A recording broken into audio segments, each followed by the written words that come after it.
Selamat pagi Ibu Bapak dan saudara-saudari yang dikasihi Tuhan. Pagi ini marilah kita mendengarkan firman Tuhan sebagai inspirasi dan motivasi bagi kita melalui renungan harian HKBP Resort Sutoyo Senin 24 Januari 2022. Marilah kita berdoa.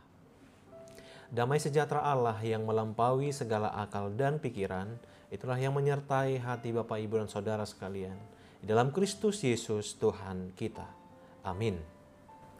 Firman Tuhan bagi kita hari ini diambil dari kitab Mazmur pasal 96 ayatnya yang pertama. Demikian sabda Allah. Nyanyikanlah nyanyian baru bagi Tuhan. Menyanyilah bagi Tuhan, hai segenap bumi. Demikian firman Tuhan. Nyanyikanlah nyanyian baru bagi Tuhan. Ibu bapa dan saudara yang dikasihi Tuhan Yesus Kristus, sebuah nyanyian atau lagu bukanlah sekedar rangkaian kata-kata yang indah disertai dengan nada dan irama. Tetapi nyanyian juga merupakan ungkapan hati, perasaan, pengalaman atau ekspresi seseorang tentang sesuatu hal yang dituangkan dalam lirik. Saya yakin hampir semua orang pernah bernyanyi dalam hidupnya. Atau bahkan bisa saja bagi sebagian orang bernyanyi sudah menjadi kebutuhan dalam hidupnya.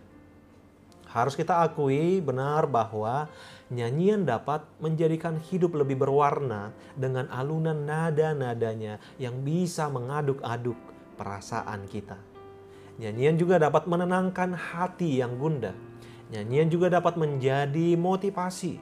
Dan bahkan dalam ibadah, dengan nyanyian kita dapat mengangkat hati dalam pujian kepada Tuhan.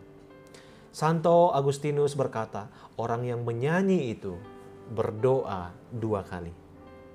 Memang benar iman Kristen adalah iman yang menyanyi. Dari sejak awal kekristenan, nyanyian telah memainkan peran yang utama dalam ibadah Kristen. Bahkan dalam perjanjian lama, nyanyian adalah cara untuk mendeklamasikan sejarah Israel. Nyanyian itu untuk mengingatkan tentang siapa Tuhan itu, apa yang telah Dia lakukan, dan apa yang Dia janjikan untuk dilakukannya di masa depan. Saudara di dalam Kristus, nas firman Tuhan pada hari ini merupakan ajakan atau panggilan kepada semua orang, utamanya bangsa Israel, untuk tetap memuji Tuhan, untuk tetap menyembahnya, untuk tetap memuliakan Dia sebagai Allah yang agung dan mulia. Sungguh banyak yang telah diperbuatnya bagi bangsa itu.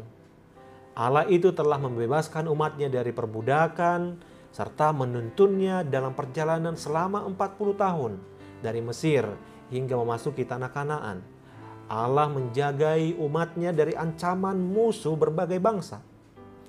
Allah melakukan semuanya itu dengan keajaiban. Pengasihan Allah begitu nyata dirasakan oleh umatnya. Berangkat dari pengalaman bangsa Israel tentang Allah yang membebaskan mereka, Allah menjadi penolong mereka, maka pemazmur memanggil supaya semua umat memuji Tuhan dengan menyanyikan nyanyian baru bagi Tuhan. Saudara di dalam Kristus, apa yang dimaksud dengan nyanyian baru ini? Apakah bermakna suatu nyanyian yang baru diselesaikan atau diciptakan? Saya yakin bukan ini yang dimaksud oleh Alkitab. Tetapi nyanyian baru yang adalah ekspresi dari orang-orang yang mempunyai pengalaman baru dengan Allah atas berkat dan perlindungan yang diterima sehari-hari. Jika pemazmur menulis nyanyikanlah nyanyian baru, maka seruan tersebut wajib ditafsirkan secara harafiah. Artinya, sungguh-sungguh kreasi baru, bukan lama. Mengapa demikian? Karena setiap hari umat telah menikmati perbuatan-perbuatan ajaib yang dikerjakan Tuhan Allah. Katakanlah dalam ungkapan sederhana, tiap hari umat menerima berkat baru dari tangan Tuhan. Pengalaman iman itu menjadi alasan motivasi yang kuat untuk menciptakan mazmur dan nyanyian baru untuk memuji Allah.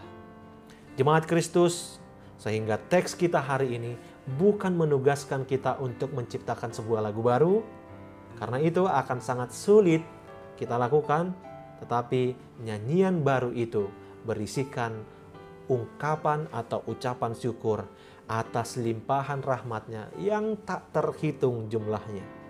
Ingat, pengalaman hari ini berbeda dengan hari esok. Lihatlah ke dalam lembaran hidupmu. Renungkanlah bagaimana Tuhan bekerja, menyelamatkan dirimu, kemudian ciptakanlah lirik yang indah untuk memuji namanya. Ciptakanlah kidungmu bagi Allah, itulah yang dimaksudkan sesuatu yang baru atau nyanyian yang baru. Amin. Kita berdoa.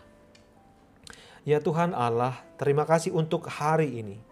Juga untuk firman-Mu hari ini yang mengajari kami untuk selalu mengingat dan menyadari bahwa hidup kami hanya karena campur tangan-Mu saja.